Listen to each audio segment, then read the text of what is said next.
जयपुर के शिवदासपुरा थाना इलाके में मां बेटी की निर्मम हत्या से सनसनी फैल गई। तो वहीं पुलिस ने हत्याकांड के आरोप में मृतका के पति को गिरफ्तार किया है। पुलिस के मुताबिक शिवम नगर में गौरा देवी अपने दामाद और बेटी के साथ रह रही थी। गौरा देवी की बेटी मंजू और दामाद रामकिशन में हमेशा झगड़े होते थे। ऐसे में पारिवारिक कलेश से तंग आकर रामकिशन ने दोनों मां बेटी की हत्या कर दी। इस वारदात को अंजाम देने के बाद आरोपी रामकिशन बच्चों को लेकर सीधे चाकसू थाने पहुंचा, जहां उसने वारदात को अंजाम देना खुद कबूल किया। ऐसे में पुलिस ने सबसे पहले आरोपी को गिरफ्तार किया, बाद में हत्या में प्रयुक्त हथियार भी उससे बरामद किया है। फिलहाल पुलिस जो है वो आरोपी से पूछताछ में जुटी हुई है।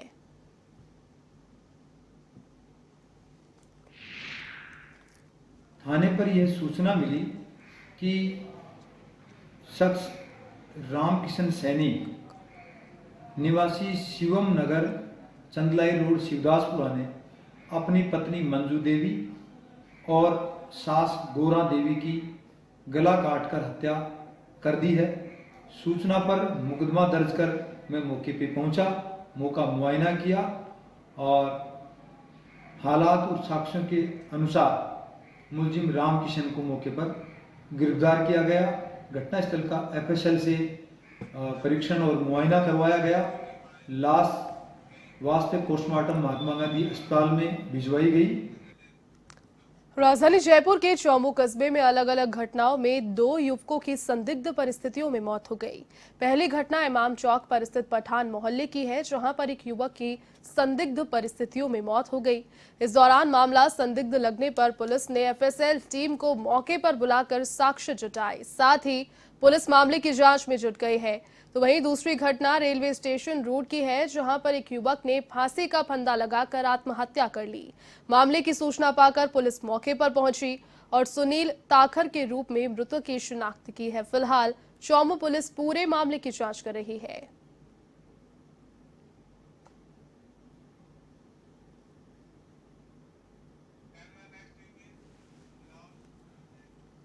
खबर अब बाड़मेर के चौहटन क्षेत्र से है, जहां पर नवातला गांव में युवती ने पानी के भरे टाके में कूदकर अपनी जान दे दी।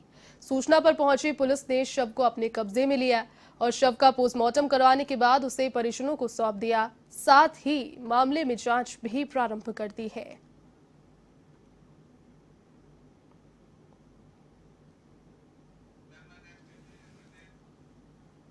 खबर अब बाड़मेर के समदड़ी से है, जहां पर कर्नाटक के तमकूर में काम करने गए सिवाना के मेली निवासी युवक की आत्महत्या के बाद मामला गर्मा गया और परिजनों ने शव लेने से इनकार कर दिया। इसके बाद पुलिस और प्रशासन की समझाइश के बाद कहीं जाकर ये मामला शांत हुआ।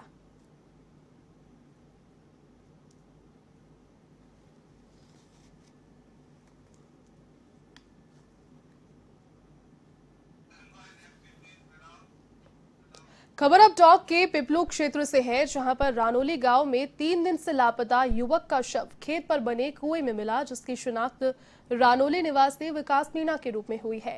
थानाधिकारी हरिनारायण मीणा ने इस पर बताया कि 12 सितंबर को विकास खेत पर जाने की कहकर निकला, लेकिन शाम तक वापस नहीं लौटने पर परिजनों ने उसकी तलाश की। साथ ही गुमशुदगी का मामला भी दर्ज करवाया। इसके बाद सोमवार सुबह कुएं में एक युवक का शव तैरने की सूचना पर पुलिस ने शव बाहर निकलवाया और शव का पोस्टमार्टम करवाकर परिजनों को सुपुर्द कर मामले की जांच प्रारंभ कर दी है।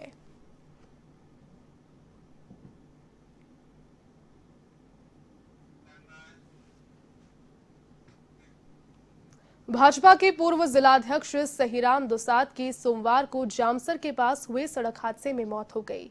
इस हादसे में उनके परिवार की 2 महिलाओं की भी मौत हो गई। भाजपा के पूर्व जिलाध्यक्ष सहीराम दुसाद के निधन की खबर मिलते ही भाजपा कार्यकर्ताओं में शोक की लहर छा गई। इधर दुसाद के निधन की सूचना मिलते ही श्री डूंगरगढ़ विधायक गिरधारी महिया और खाजूवाला के पूर्व विधायक डॉक्टर विश्वनाथ मेघवाल सहित कई जनप्रतिनिधि अस्पताल पहुंचे। जानकारी के अनुसार दोपहर 1 बजे 2 कारों की आमने सामने की भिड़ंत होने के बाद ये हादसा हुआ। इसमें कार में सवार सहीराम दुसाद और 2 महिलाएं गंभीर रूप से घायल हो गए। सभी को अस्पताल लाया गया, जहां पर डॉक्टर्स ने सहीराम दुसाद और 2 अन्य महिलाओं को मृत घोषित कर दिया।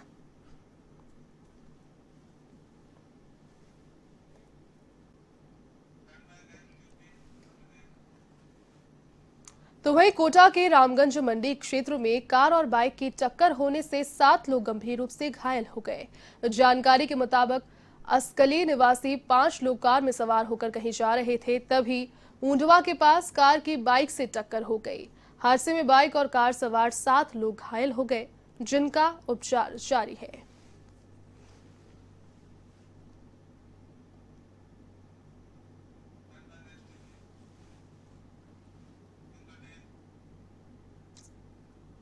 खबर अब भीलवाड़ा के सवाईपुर से है, जहां 2 अलग अलग सड़क हादसों में एक बुजुर्ग की मौत हो गई तो दूसरा बुजुर्ग घायल हो गया।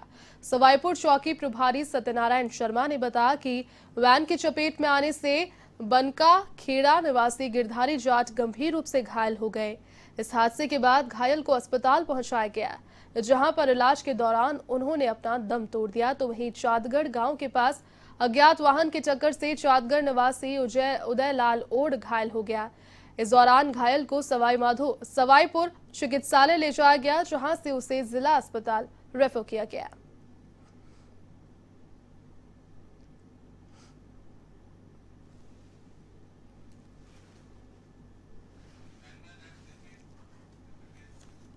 खबर अब राजसमंद के भीम से है, जहां पर नेशनल हाईवे 8 पर ट्रक और ट्रेलर की भीषण भिड़ंत हो गई। इस हादसे में ट्रक चालक की दर्दनाक मौत हो गई, जबकि 2 लोग घायल इस हादसे में हो गए। दुवेर थानाधिकारी लक्ष्मण सिंह चुंडावत ने बताया कि गुजरात की तरफ से आ रहे ट्रक को सामने से आ रहे ट्रेलर ने टक्कर मार दी। इस हादसे के बाद घायलों को अस्पताल पहुंचाया गया, जहां पर ट्रक चालक ने दम अपना तोड़ दिया। इसके अलावा सभी घायलों का इलाज अभी जारी है।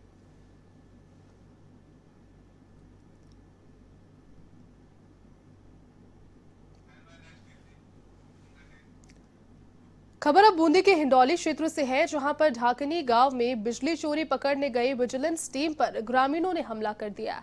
विजिलेंस की गाड़ी पर की गई पत्थरबाजी में 2 होमगार्ड चोटिल हो गए। इसके बाद विद्युत विभाग के अधिकारियों ने थाने में इस संबंध में मुकदमा दर्ज कराया। पुलिस ने मुकदमा दर्ज कर मामले की जांच शुरू कर दी।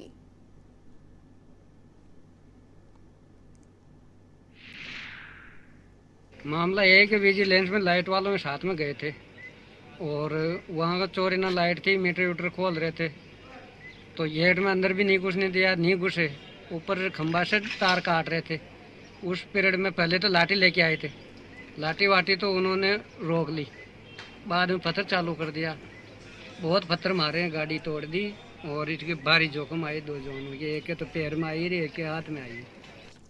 खबर अब भरतपुर के पहाड़ी से है, जहां पर अवैध खनन पर पुलिस ने बड़ी कार्रवाई की। इस दौरान अवैध खननकर्ताओं ने पुलिस पर पथराव किया, तो वहीं पुलिस ने जवाब में फायरिंग कर कुछ लोगों को हिरासत में इस दौरान लिया। साथ ही टीम ने 4 पोकलेन मशीन बाइक को भी जब्त किया। उधर पुलिस अधीक्षक डॉक्टर अमनदीप कपूर खुद मौके पर पहुंचे और हालातों का जायजा लिया।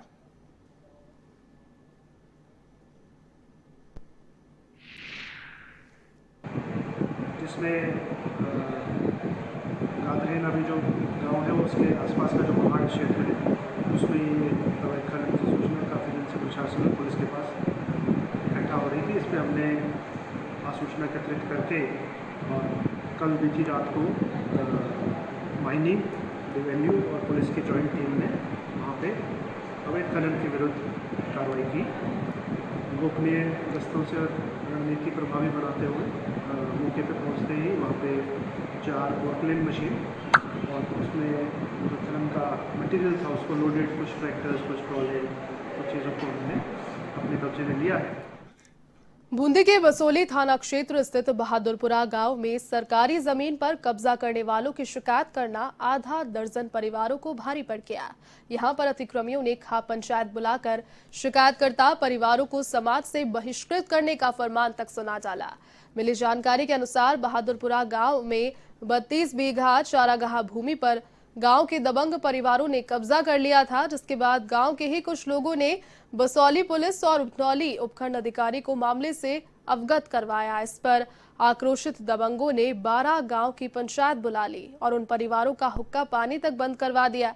तो इस मामले की सूचना पाकर पुलिस दोनों पक्षों से समझाइश के प्रयास में फिलहाल जुटी है।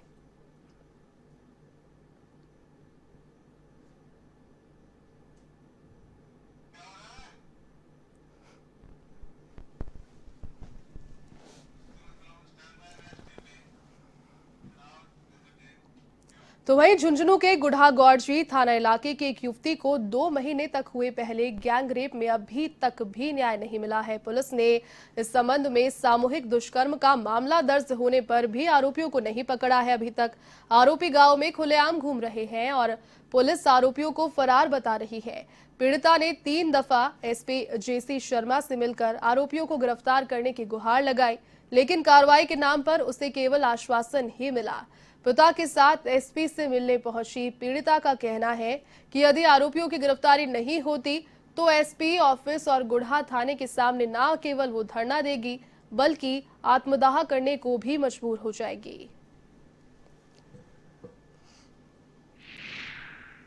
ये जो है मेरी बच्ची है, इसके साथ में दुष्कर्म हुआ है सामूहिक, और एसपी साहब से हम कार्रवाई के लिए 3 बार पहले मिल चुके हैं, चौथी बार आ जाए। गुड्डा पुलिस और नवलगढ़ पुलिस अपराधियों को गिरफ्तार नहीं कर रही है। गुड्डा पुलिस से अपराधियों के हाथों में बिकी हुई है और मैं चाहता हूं कि अपराधियों के खिलाफ कार्रवाई करें, उन्हें जल्द से जल्द गिरफ्तार करें। यदि पुलिस गिरफ्तार नहीं करती है तो बाद में हम आगे की कार्रवाई करेंगे। पहले मैं एसपी साहब से मिलूँ, उनसे बातचीत करूँ, उसके बाद में एसपी साहब क्या कहते हैं उस आधार पर हम आगे की कार्रवाई करेंगे। खबर अब बाड़मेर के समदड़ी से है, जहां पर रानी दशीपुरा गांव में चोरों ने किराने की दुकान को निशाना बनाकर हजारों रुपए के माल पर अपना हाथ साफ कर दिया। चोरी की सूचना पाकर पहुंची पुलिस ने मौके का मुआयना कर घटनास्थल से साक्ष्य जुटाए। तो वहीं क्षेत्रों में बढ़ती चोरी की वारदातों से लोगों में पुलिस प्रशासन के खिलाफ अब रोष व्याप्त है।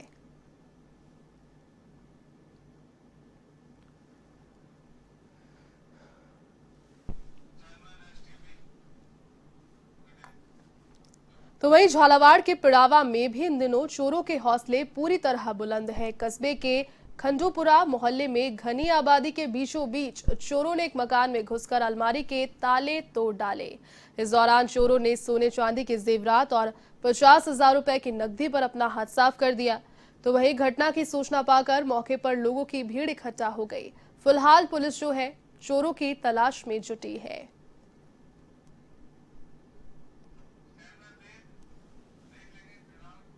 टोंक के देवली में हनुमान नगर थाना पुलिस ने एक फाइनेंस कर्मचारी के साथ 64,000 रुपए की लूट की वारदात का खुलासा कर दिया। पुलिस ने मामले में 4 आरोपियों को गिरफ्तार कर लिया है। पुलिस ने बताया कि 31 अगस्त को मदनपुरा कोटा निवासी रामदयाल बैरवा फाइनेंस कंपनी के लिए कलेक्शन एकत्रित करने के लिए देवली आ रहे थे। इसी दौरान आरोपियों ने उनके साथ लूट की।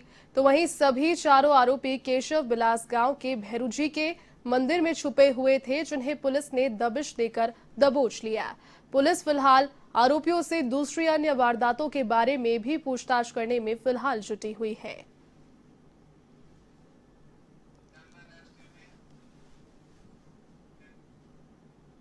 खबर अब टोंक के पीपलू से है, जहां पर जिला कलेक्टर गौरव अग्रवाल ने नाथड़ी ग्राम पंचायत में पालनहार योजना के फर्जीवाड़े और अधूरे सर्वे जैसे मुद्दों को लेकर ग्राम विकास अधिकारी को जमकर फटकार लगा दी। कलेक्टर गौरव अग्रवाल ने कहा कि पालनहार के मामले में नाथड़ी ग्राम पंचायत की स्थिति खराब है, इसके लिए उन्हें यहां आना पड़ा। उनके आने की सूचना 3 दिन पहले मिलने के बावजूद कार्य अभी तक अधूरे पड़े हैं। ऐसे में जिला कलेक्टर ने 1 सप्ताह के अंदर सभी व्यवस्थाओं को दुरुस्त करने के निर्देश दिए हैं।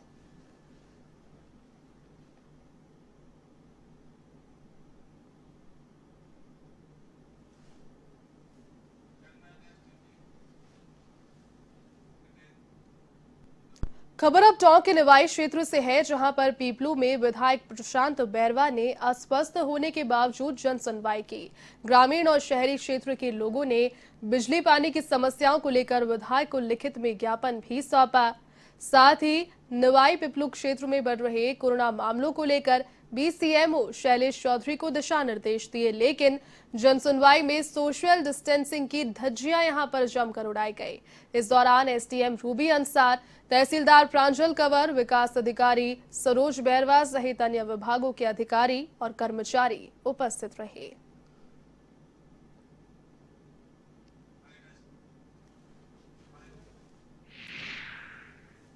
इसी के उपलक्ष्य मैंने एक जन सुनवाई का कार्यक्रम रखा है यहाँ पे, और मेरे इलाके के दूर दूर से सब लोग काफ़ी आए हैं। बड़ी बात की खुशी है कि अभी सब लोग एक ही आवाज़ के अंदर सब आए हैं।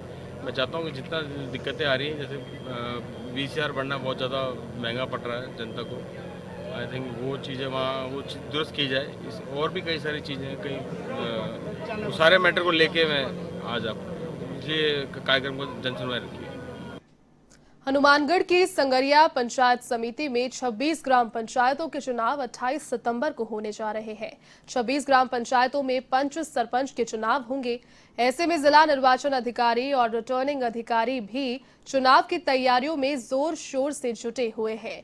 इसी के तहत जिला निर्वाचन अधिकारी ने समाज कल्याण विभाग, जिला शिक्षा अधिकारी समेत अन्य अधिकारियों की बैठक ली और चुनाव से जुड़ी तैयारियों की समीक्षा की। साथ ही समय रहते सभी व्यवस्थाओं को दुरुस्त करने के निर्देश भी उन्हें दिए।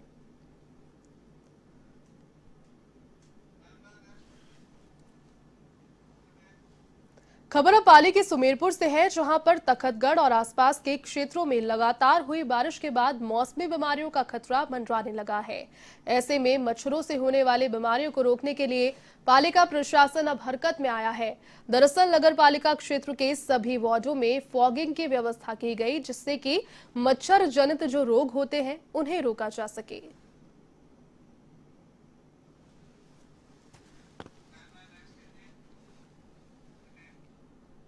खबर अब पाली के सुमेरपुर से है, जहां पर पालिका अध्यक्ष उषा कंवर राठौर और एसडीएम देवेंद्र कुमार के सानिध्य में साधारण सभा की बैठक हुई। इस बैठक में सफाई व्यवस्था में सुधार को लेकर 1 महीने तक विशेष अभियान चलाने और गांधी जयंती से शहर में पॉलीथिन पूरी तरीके से बैन करने समेत विभिन्न प्रस्ताव पारित किए गए। हालांकि बैठक विकास कार्यों को लेकर सत्ता और विपक्ष के पार्षदों में जमकर नोकझोंक भी हुई। इस दौरान पार्षदों के अलावा पीएचईडी और डिस्कॉम अधिकारी उपस्थित रहे।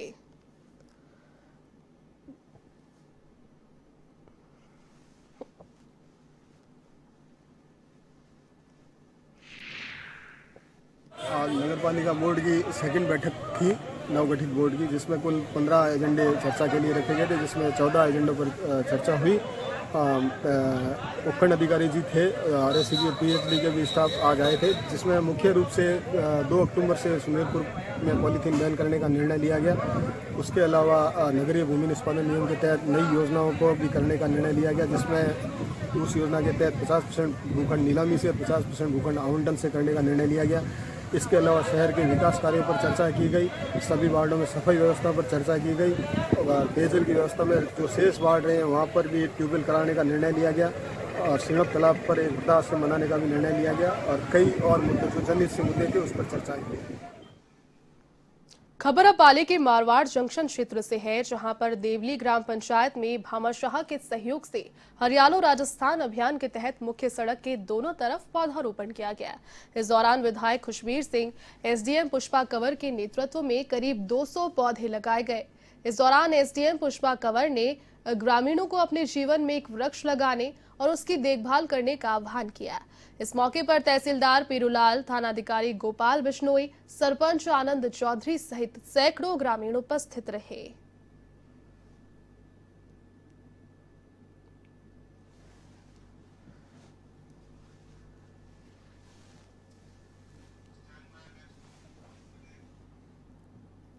खबर अब दौसा के लालसोट से है, जहां पर शानसेन ग्राम पंचायत में नगरपालिका प्रशासन अनियमितता और लापरवाही को लेकर ग्रामीणों में आक्रोश है। इसी के चलते स्थानीय लोगों ने उपखंड अधिकारी गोपाल जांगिड़ को ज्ञापन सौंपकर अपनी समस्याओं से अवगत उन्हें करवाया। ग्रामीणों ने बताया कि नगरपालिका के कर्मचारी कचरा तथा मृत पशुओं को लालसोट थलौज रोड पर खुले में ही डाल देते हैं, जिससे वहां से गुजरने वाले राहगीरों को समस्याओं का सामना करना पड़ता है। तो वहीं मौसमी बीमारियों का भी खतरा ऐसे में बना होता है। ऐसे में ग्रामीणों को जल्द ही समस्या से छुटकारा दिलाया जाए।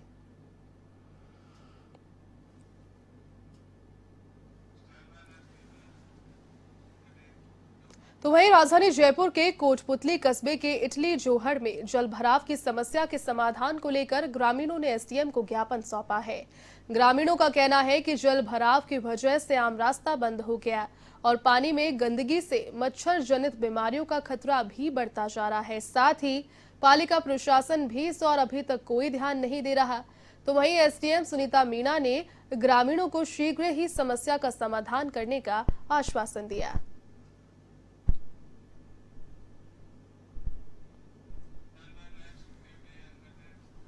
खबर जालौर के आहोर से है, जहां पर शंखवाली और अकुपादर गांव के किसानों ने अतिवृष्टि से नष्ट हुए फसलों का मुआवजा दिलाने की मांग को लेकर मुख्यमंत्री के नाम उपखंड अधिकारी को ज्ञापन सौंपा।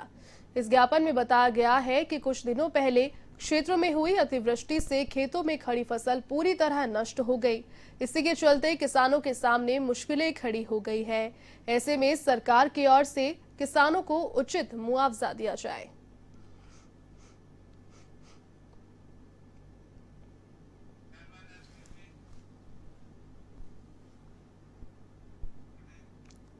खबर अब बीकानेर के खाजूवाला क्षेत्र से है, जहां पर सीएचसी में स्वास्थ्य विभाग की ओर से कोरोना सैंपलिंग शिविर का आयोजन किया गया। शिविर प्रभारी कैलाश मौर्य ने बताया कि जिला कलेक्टर नमित मेहता के निर्देशन पर कोरोना जांच शिविर आयोजित किए जा रहे हैं। ऐसे में ग्राम पंचायत स्तर पर कोरोना जांच शिविर आयोजित कर कोरोना के संक्रमण को बढ़ने से रोकने का प्रयास किया जा रहा है। इसी क्रम में सीएचसी खाजूवाला में कोरोना सैंपलिंग शिविर का आयोजन किया गया। इसमें कोरोना से जांच के लिए 139 लोगों के सैंपल्स कलेक्ट किए गए। इस दौरान लोगों को कोरोना से बचने के उपाय भी बताए गए।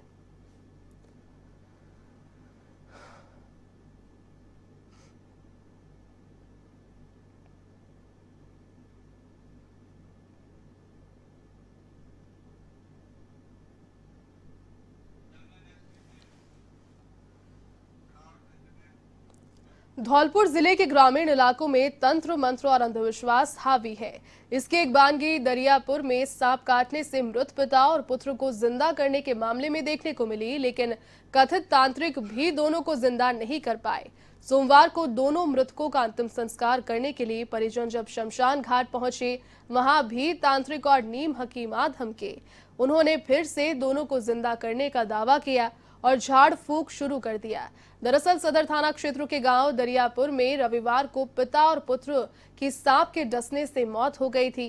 परिजन दोनों को तांत्रिक और नीम हकीमों के पास लेकर पहुंचे। उनके शव को तांत्रिक व झाड़ फूंक करने वालों ने प्रयोगशाला भी बनाया, लेकिन पिता पुत्र की जान वापस ना लौटी। सोमवार को जब परिजन और स्थानीय ग्रामीण दोनों का दाह संस्कार कर रहे थे, इसी दौरान ग्रामीणों ने सांप को पकड़कर बोतल में पहले बंद कर दिया और नीम हकीम फिर से शमशान घाट पर आ पहुंचे। इसके बाद दोनों को फिर से जिंदा करने का दावा उन्होंने किया। परिजन फिर से नीम हकीम की बातों में आ गए। तांत्रिकों ने चिता पर रखे हुए पिता पुत्र के शव का इलाज शुरू कर दिया। इस दौरान वन विभाग की टीम सांप लेने के लिए पहुंची तो ग्रामीणों ने सांप को मार डाला। उधर पुलिस ने शमशान घाट पहुंचकर परिजनों को समझाया और शव कब्जे में लेकर पोस्टमार्टम के लिए जिला अस्पताल भेजा। साथ ही कार्रवाई करने के लिए करीब आधा दर्जन तांत्रिक और नीम हकीमों को हिरासत में भी लिया गया।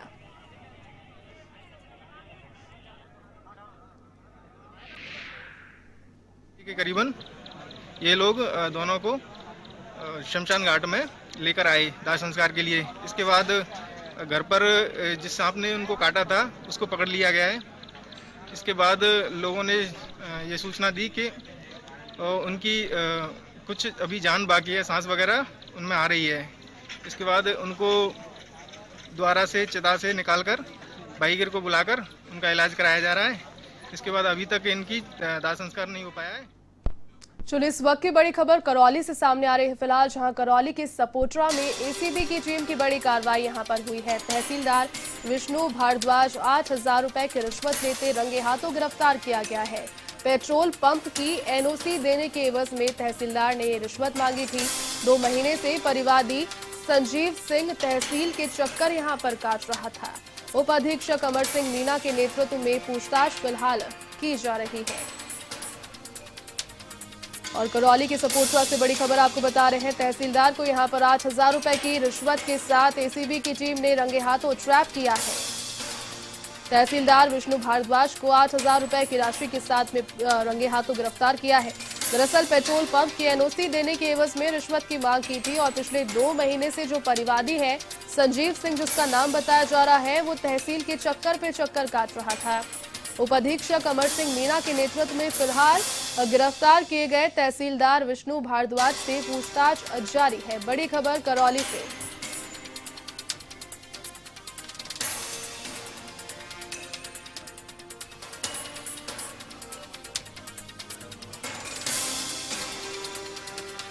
चलिए इसी खबर पर अधिक अपडेट के लिए हमारे सहयोगी राधा रमन फिलहाल फोन लाइन पर जुड़ चुके हैं। देखिए बताएं, जिस प्रकार से करौली के सपोट्रा में एक तहसीलदार को पकड़ा गया है, एसीबी की टीम ने यहां पर कार्रवाई की है, क्या ये पूरा मामला रहा?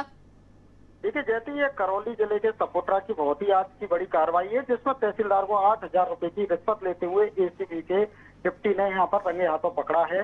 पूरा मामला यह है कि विष्णु कुमार भारद्वाज जो सपोट्रा के तहसीलदार है, वो अपने अधीनस्थ पदावस्थित जो कर्मचारी है श्री वीरेंद्र कुमार के मार्फत परिवादी संजीव कुमार से उनके नाम पर कैला देवी रोड आड़ाडूंगर तहसील सपोट्रा के पास पर एक पेट्रोल पंप स्वीकृत है, उसकी एनओसी जारी करने के नाम पर बीते ही दिनों उन्होंने 8,000 रुपए की रिश्वत की मांग की थी।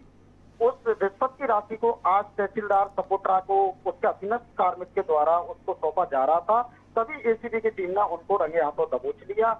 जो एसीबी के डिप्टी हैं उनसे हमारी बात हुई है, तो उन्होंने कहा था कि परिवादी द्वारा हमको शिकायत की गई थी, एसीबी की टीम इन पर नजर बनाई हुई थी। आज जैसे इनको राशि थी तो हमने इनको मौके पर दबोच लिया। फिलहाल एसीबी की जो टीम है इनसे पूछताछ कर रही है। जी बहुत शुक्रिया राधा रमन तमाम जानकारी के लिए।